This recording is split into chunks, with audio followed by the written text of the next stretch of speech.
Ouviremos, então, a conferência do professor Oswaldo Giacoia Júnior.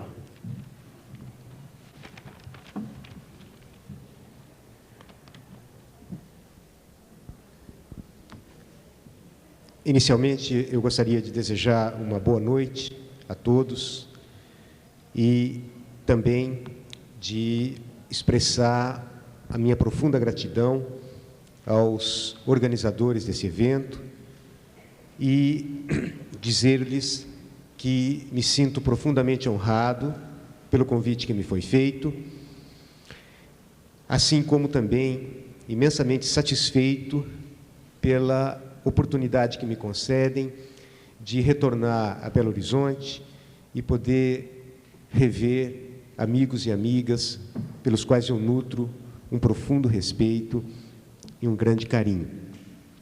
Gostaria também de me congratular com os organizadores deste encontro pela coragem, pela oportunidade, pelo senso de responsabilidade e, sobretudo, por aquilo que eu pude ver e saber de colegas que estiveram presentes, pela alta qualidade do trabalho desenvolvido aqui. Eu peço desculpas por esse involuntário e desagradável estado gripal, mas ele foi inevitável. Peço desculpas também pela decisão que acabo de tomar de encurtar esta exposição. Vou proceder da seguinte maneira: a minha comunicação estava dividida em duas partes.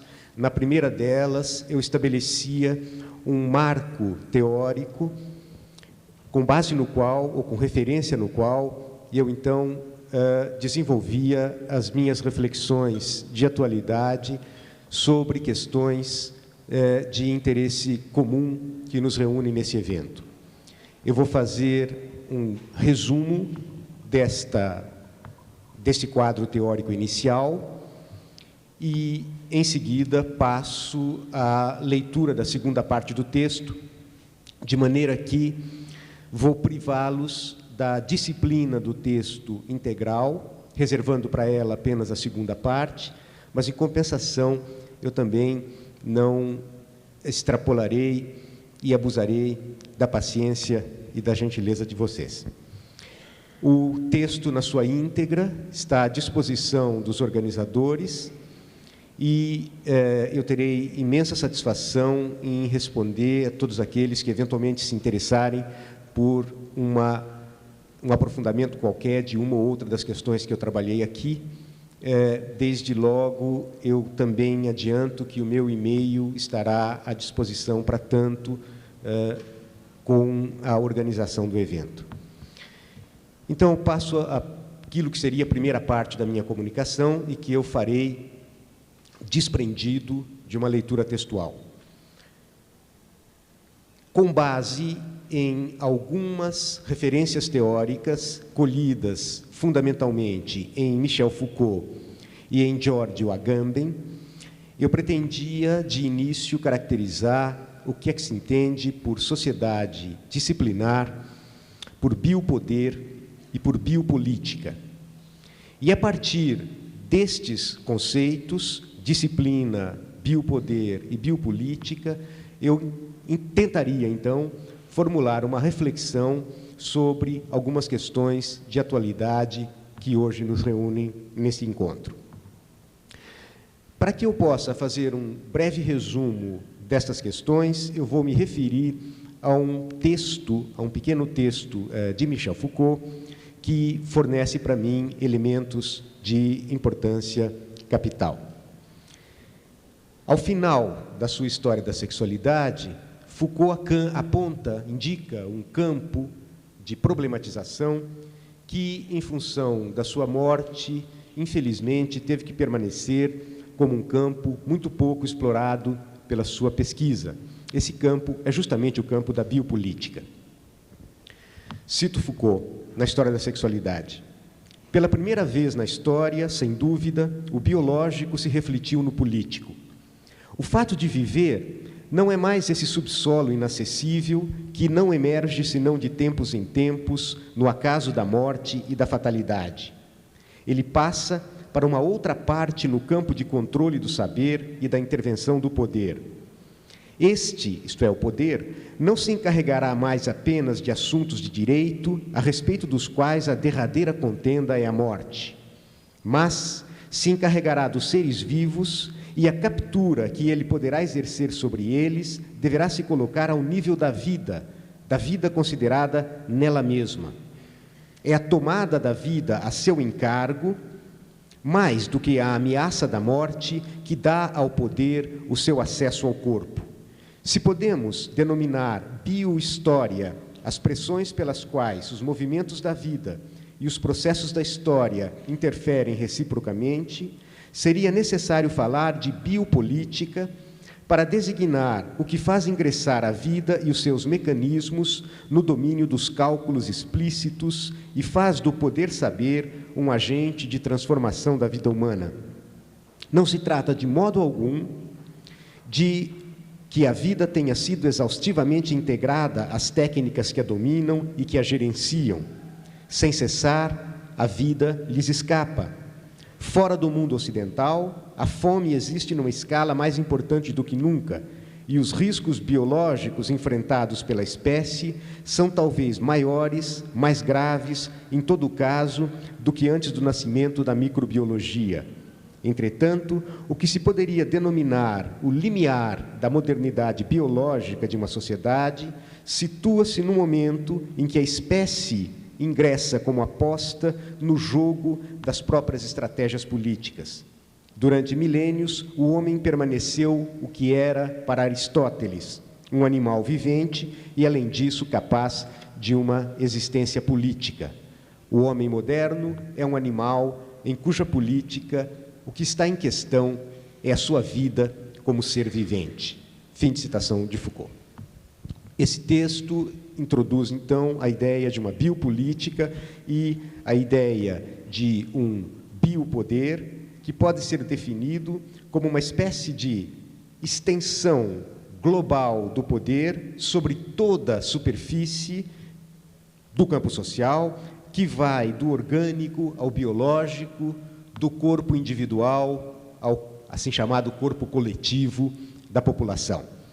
Então, se desde o final do século XVII e ao longo de todo o século XVIII, a sociedade moderna ocidental conhece um certo tipo de configuração das relações de poder, que é um poder disciplinar, isto é, um poder que se exerce sobre os corpos individuais, com o objetivo de vigiá-los, discipliná-los, intensificar as suas forças, extrair deles um máximo de rendimento e, no limite, puni-los, quando necessário. No século XIX, ocorre, segundo Foucault, um remanejamento na configuração das relações de poder, de modo que não se trata apenas do exercício de um poder disciplinar sobre os corpos, mas, fundamentalmente, de uma espécie de captura da vida, considerada no plano da espécie, isto é, a vida biológica, nos cálculos e nas estratégias do poder. Isto é, trata-se aqui agora não mais do corpo individual, mas da população. Isto é, da natalidade, da morbidez, da mortalidade. É justamente isto que passa agora a fazer parte das estratégias de poder. Logo, o que eu gostaria de dizer é que, na passagem do século XVIII para o século XIX, institui-se isso que Foucault chama como biopoder, que resulta do acoplamento do que ele chama de uma tecnologia disciplinar com uma tecnologia regulamentar, ou, se quiserem, de uma tecnologia previdenciária que incide não sobre os corpos singulares dos indivíduos, mas sobre este universal chamado a vida biológica ou a vida da espécie. Agamben dará a este biopoder, ou seja, este poder que incide sobre a vida, uma outra denominação. Ele a chamará de exercício do poder sobre a vida nua. É justamente disso que se trata. A meu ver, Agamben leva adiante algumas intuições e, além das intuições, algumas teses ainda provisoriamente formuladas por Foucault, e este levar adiante significa dizer biopoder pode ser interpretado como essa espécie de intervenção do poder soberano sobre a vida nua. Ou seja, o que há de novo, portanto, é que a vida passa a ser objeto da política, isto é, a vida biológica, a vida natural, que até então não tinha nenhuma significação política, passa a se tornar superfície privilegiada para o exercício das relações de poder-saber. Bem, este é um processo que se desdobra, para efeitos desse meu resumo, em 3 momentos que eu procuro tornar o mais breve possível. Primeiro, trata-se de um processo em que nós assistimos a uma relação de ajustamento entre um poder disciplinar e um poder regulamentador ou previdenciário, como eu já disse, e, digamos, o elemento de unidade entre a regulamentação e a disciplina é propriamente a norma. A sociedade ocidental moderna, ela deixa de funcionar no antigo registro clássico da estrita legalidade jurídica para funcionar com base na norma. Ora, a norma, diferentemente da lei, diz Foucault, é exatamente este tipo de referência que obedece a uma espécie de lógica paradoxal, a saber, ela opera por uma espécie de disjunção inclusiva, a saber, a norma sempre necessariamente exclui do seu campo de incidência ou de extensão aquilo que sob ela não cabe, portanto, o anormal, no caso, o louco, o delinquente, o doente, etc., mas ela precisa desta referência negativa para que ela possa circunscrever o seu próprio campo de incidência. Portanto, trata-se aqui do que eu estou chamando um pouco, com uma certa licença, de exclusão incidente, exclusão includente. O normativo inclui ao excluir. Ora, é exatamente isto que ocorre com a moderna sociedade ocidental, para dizer numa palavra, com a sociedade civil burguesa, tal como ela emerge da Revolução Industrial. Em última instância, o que Foucault está querendo dizer é que a sociedade da regulamentação normativa e da vigilância é exatamente um tipo de configuração social absolutamente indispensável para o modo de funcionamento de uma sociedade capitalista industrial como a sociedade moderna, tal como ela se configura a partir do final do século XVIII. Portanto, este tipo de relação de poder que toma a vida a seu encargo constitui, segundo as análises de Foucault, um elemento absolutamente indispensável para o desenvolvimento do capitalismo sob a forma moderna, como ele se apresenta na sociedade europeia. Mas não se trata apenas da norma, trata-se também de norma, nação e soberania. E é isto que eu gostaria de desenvolver brevemente com vocês. Não se trata apenas, portanto, de uma disciplina e de uma regulamentação previdenciária da vida, mas se trata também de uma espécie de codificação desta vida nua que se ressignifica politicamente e que é apropriada pelas relações de poder no registro da nação. E é justamente aqui que se insere a importância decisiva nesse quadro analítico traçado por Foucault e Agamben das declarações de direitos fundamentais, sobretudo dessas declarações que estão na base do moderno constitucionalismo dos Estados democráticos de direito. A saber, desde o início, esta ressignificação política da vida, ela é interpretada na chave da nação. Isto é, paradigmático, vai dizer Agamben, no próprio título da Declaração Francesa de 1789, em que aparece uma declaração dos direitos do homem e do cidadão. E na formulação, e sem saber muito bem se esses dois termos estão sendo exatamente tomados aí como sinônimos, isso é, homem e cidadão. Não podemos nos esquecer que lá onde se ancora propriamente esta instituição do homem como sujeito de direitos, é exatamente a vida, dirá Agamben, a vida natural, a vida biológica, a vida nua. Não nos esqueçamos do primeiro artigo, todos os homens são iguais por nascimento.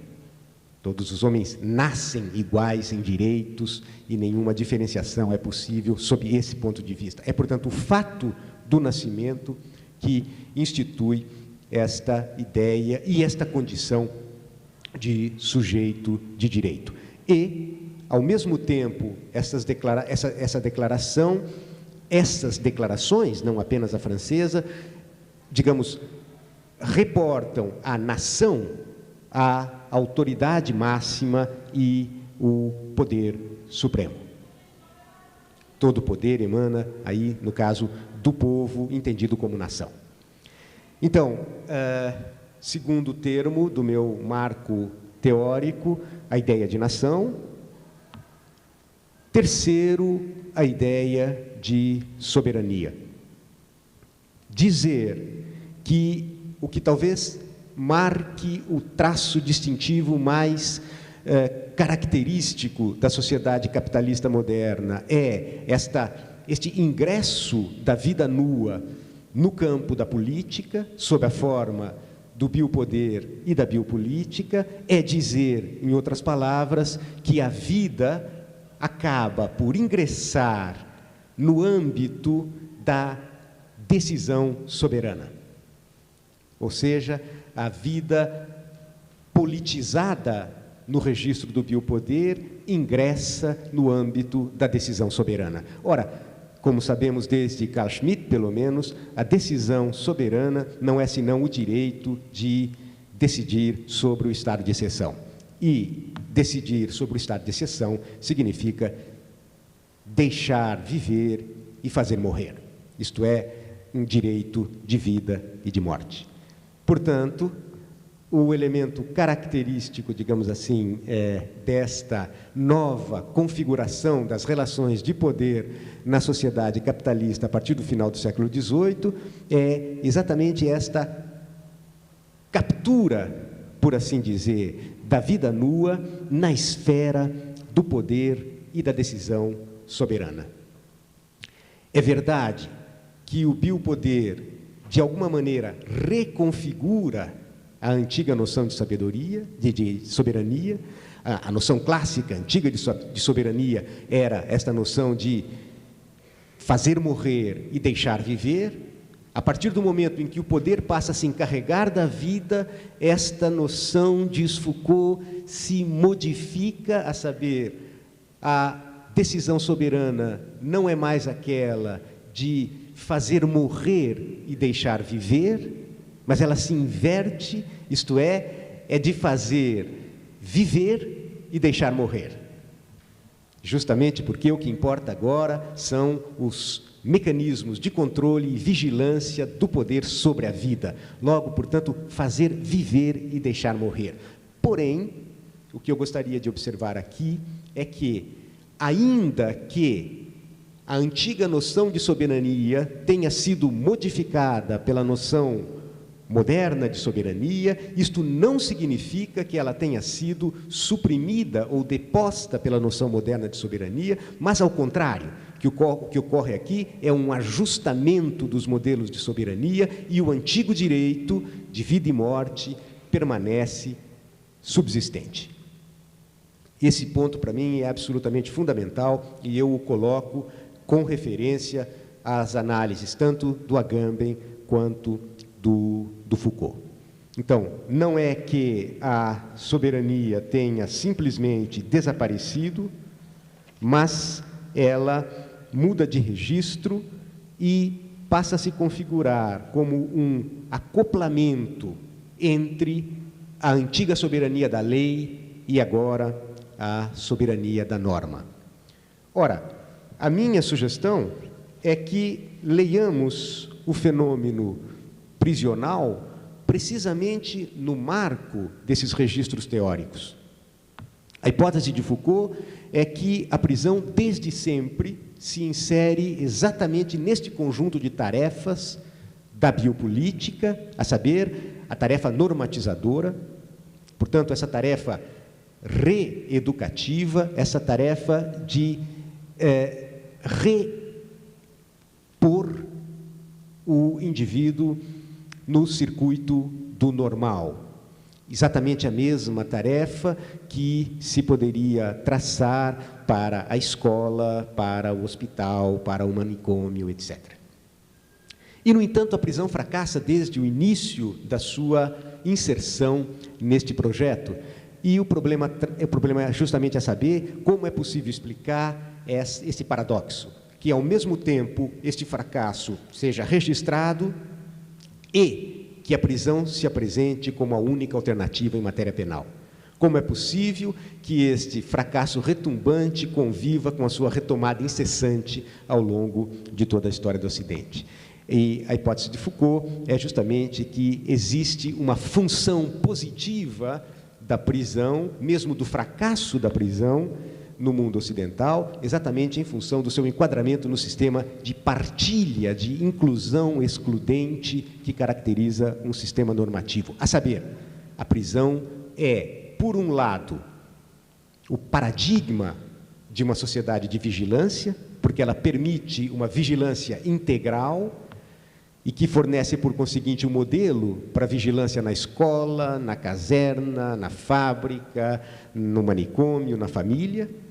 Mas ela também oferece uma partilha absolutamente indispensável para uma sociedade tal como se configura a sociedade capitalista do século XIX, a saber, ela separa delinquente de não delinquente, a saber, ela estabelece uma fronteira absolutamente nítida para o acolhimento da delinquência. Em última instância, a função positiva e indispensável da prisão nesse domínio consiste justamente na produção da delinquência.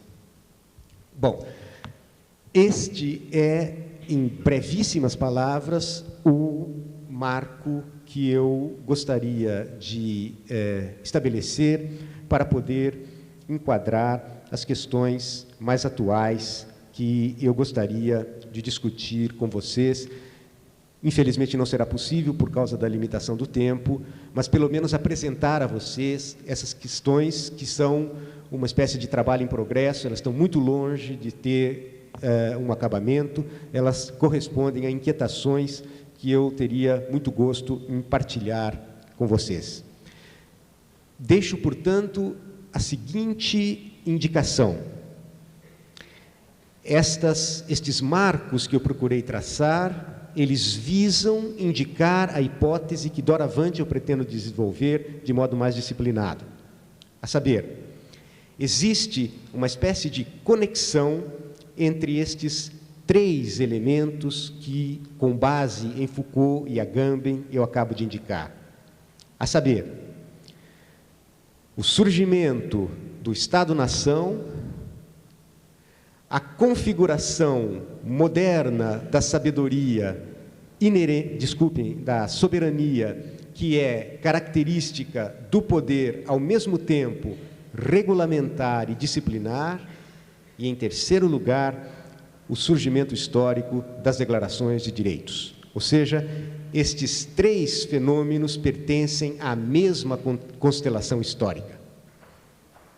Então, é esta conexão entre declarações de direito, biopoder e soberania moderna que eu gostaria de explorar, com o objetivo de mostrar como estas três instâncias se configuram para caracterizar a consolidação dos modernos Estados nacionais. E a minha hipótese, que não é só, obviamente, minha, mas inclusive de alguns que me antecederam aqui, é que a crise permanente do Estado-nação coloca em xeque esta constelação que esteve associada na sua origem.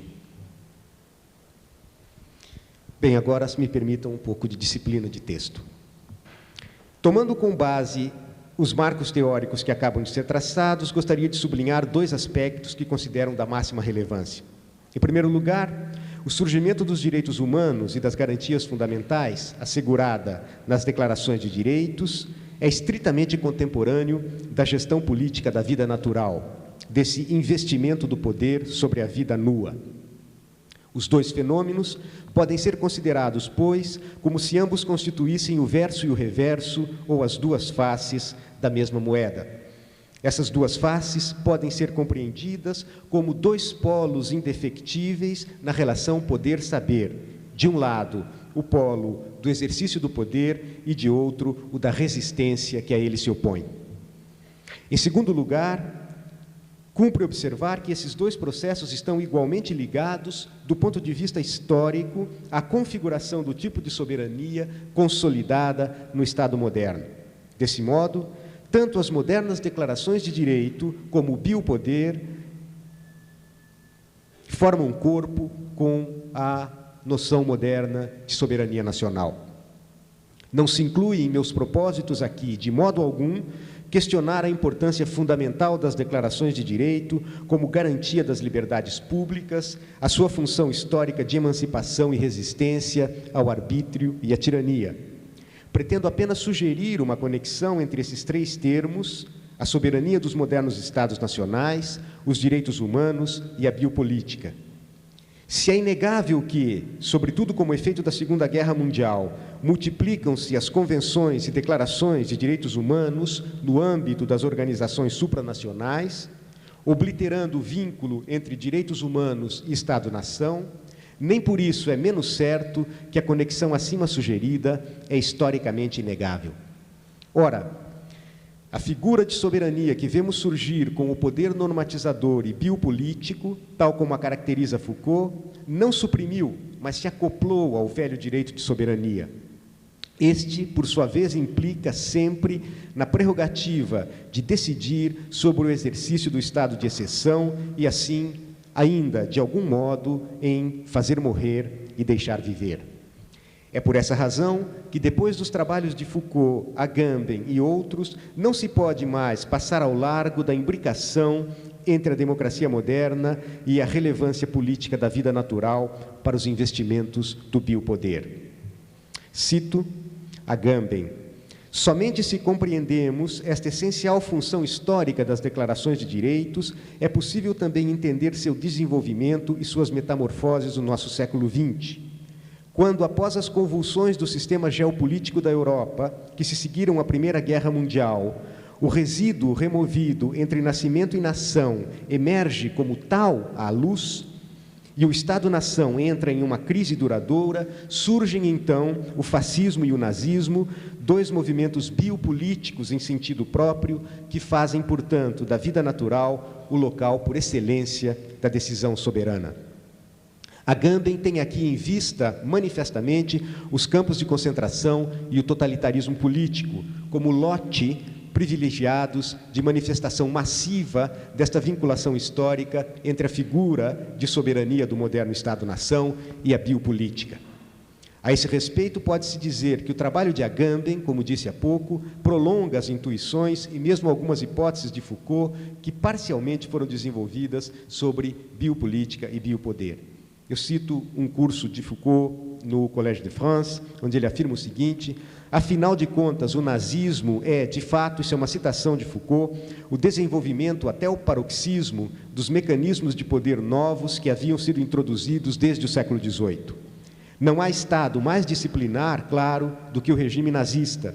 Tampouco há Estado onde as regulamentações biológicas sejam adotadas de uma maneira mais densa e mais insistente. Poder disciplinar, biopoder, tudo isso percorreu, sustentou a MUC, a sociedade nazista. Não há sociedade, a um só tempo, mais disciplinar e mais previdenciária do que a que foi implantada, ou em todo caso projetada, pelos nazistas. O controle das eventualidades próprias dos processos biológicos era um dos objetivos imediatos do regime. Mas, ao mesmo tempo em que se tinha essa sociedade universalmente previdenciária, universalmente seguradora, universalmente regulamentadora e disciplinar, através dessa sociedade, desencadeamento mais completo do poder assassino, ou seja, do velho poder soberano de matar. Fim de citação.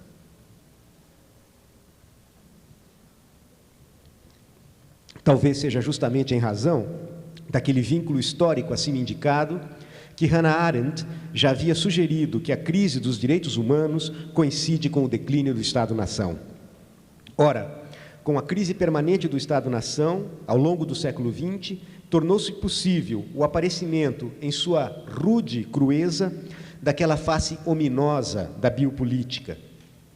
O fascismo, o nazismo e o stalinismo trouxeram à tona o que há também de violência nos regimes biopolíticos, que fazem da vida natural o local por excelência da decisão soberana.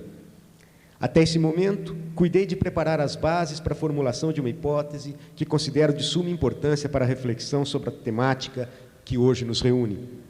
Suspeito que em nossos dias, tanto no plano dos organismos internacionais, assim como no contexto da realidade brasileira, deparamo-nos com outros cenários não menos dantescos, não menos cruéis, nos quais novamente se manifesta o sentido próprio da intervenção soberana sobre a vida nua, esta considerada como campo de exercício da decisão soberana. Com base nesses elementos, permito-me articular a seguinte sugestão.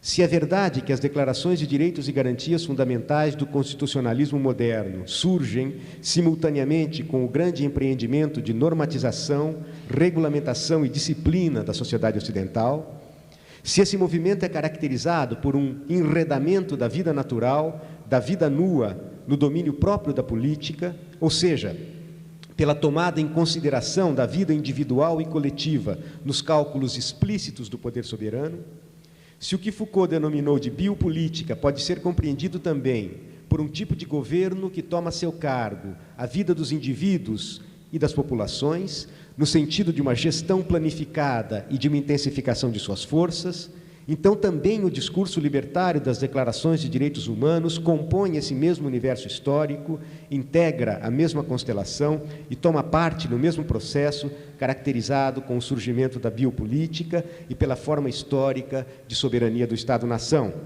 ainda que como exercício de resistência contra as pretensões desmesuradas do poder.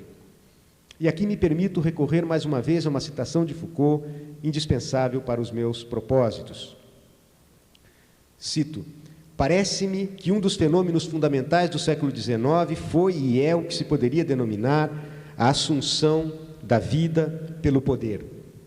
Se vocês preferirem, uma tomada de poder sobre o homem enquanto ser vivo, uma espécie de estatização do biológico, ou pelo menos uma certa inclinação que conduz ao que se poderia chamar de estatização do biológico. Ora, a estatização do biológico implica naturalmente a inscrição da vida nua na esfera da decisão soberana, e com isso que a vida e a morte deixam de ser considerados como meros fenômenos naturais, imediatos, de certo modo originais ou radicais, que se localizam fora do campo político. Em todo caso, a vida e a morte dos súditos só se tornam direitos pelo efeito da vontade do soberano. Fim de citação. Ora, se o conceito até aqui conhecido e as formas de soberania herdadas dos Estados-nação, tendo entrado em crise permanente já no século passado, revelaram também a face assassina do biopoder na experiência dos campos de concentração e extermínio, e se essa crise prolongada se tornou ainda mais aguda, se aprofundou, generalizou e intensificou com as sistêmicas transformações globais ocorridas no final do século XX, então se compreende que novos agenciamentos e dispositivos estratégicos comecem a se esboçar também no que se refere aos investimentos de poder político sobre a vida, entendida como locus do exercício da decisão soberana. A mesa que me precedeu expôs esta parte da forma mais admirável e que eu não poderia igualar aqui. A vida nua, que desde sempre esteve em jogo como contraface e figura gêmea do poder biopolítico, enquanto se abria como espaço de emergência da decisão soberana, exibe também hoje a sua aterradora fragilidade nos campos de refugiados palestinos, asiáticos e africanos, por exemplo, mas também emerge em sua realidade pungente nos porões sombrios da prisão símbolo de Abu Ghraib.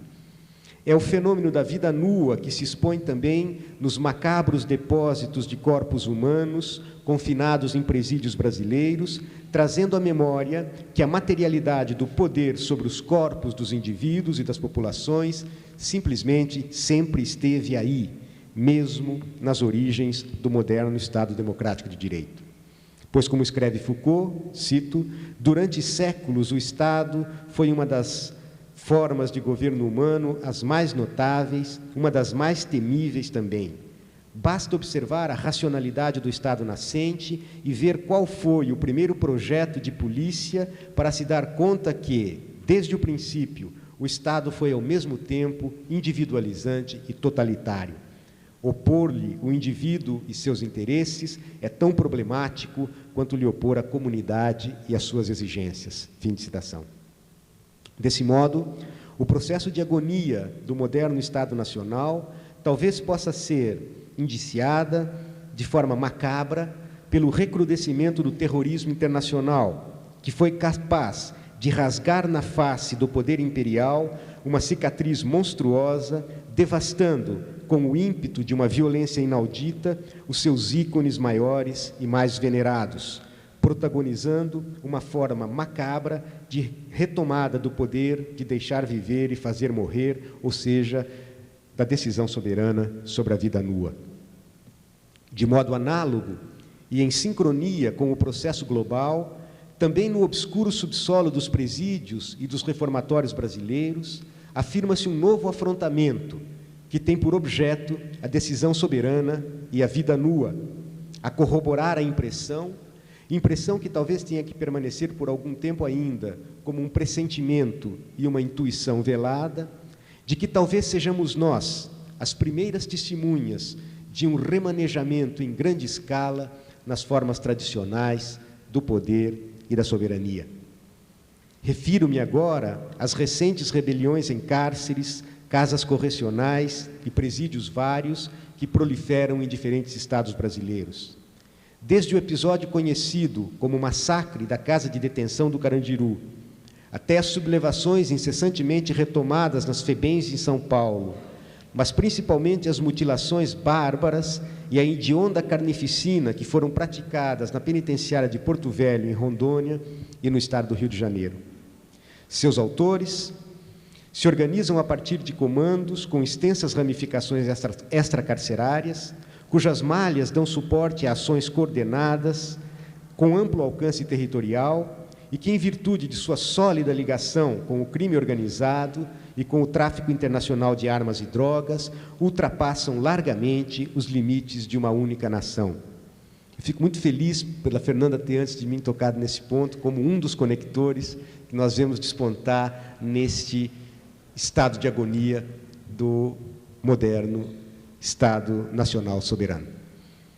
De acordo com um sofisticado esquema de ação, tecnicamente bem aparelhado, integrantes de grupos rivais proferem e executam a decisão soberana acerca do direito de vida e de morte sobre a vida nua, depositada nas prisões oficiais, onde um Estado em crise não reúne mais as condições de se impor como detentor efetivo e único titular do monopólio legal da violência. Sem exagero, pode-se dizer que assistimos em todos esses casos uma disputa entre o poder estatal e a resistência que se lhe opõe, tendo estranhamente por objeto justamente a decisão sobre o estado de exceção, a saber, o exercício do poder de vida e de morte sobre a vida nua.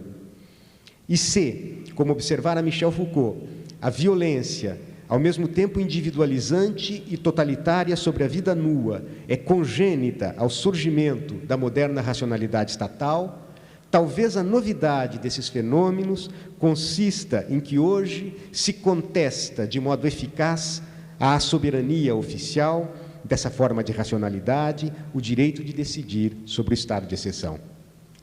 Registrando a transformação no modo de exercício das relações de poder no século XIX, assim como os movimentos de resistência que deram origem, Michel Foucault conecta diretamente a inclusão da vida natural nos circuitos do poder com os movimentos de resistência gerados por esse ingresso da vida nua no domínio do biopoder. Cito a história da sexualidade. Contra esse poder ainda novo no século XIX, as forças que resistem tomaram apoio sobre aquilo mesmo em que ele investia, quer dizer, sobre a vida e o homem enquanto ele é um ser vivente. Desde o século passado, as grandes lutas que colocam em questão o sistema geral do poder não se fazem mais em nome de um retorno aos antigos direitos ou em função do sonho milenar de um ciclo dos tempos e da idade do ouro.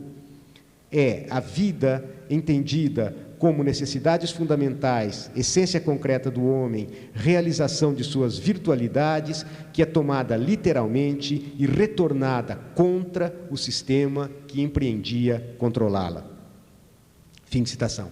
Se, como poderíamos ser levados a pensar com o auxílio de Foucault, há 2 séculos passados, os afrontamentos decisivos que colocavam em xeque o sistema geral do poder tinham por objeto a vida, reivindicando as suas necessidades fundamentais, talvez esta retomada literal da vida nua como objeto político em nossos dias, essa resistência que a faz voltar-se contra o sistema que empreendia controlá-la, tenha um sentido algo diverso diante daquele de 2 séculos.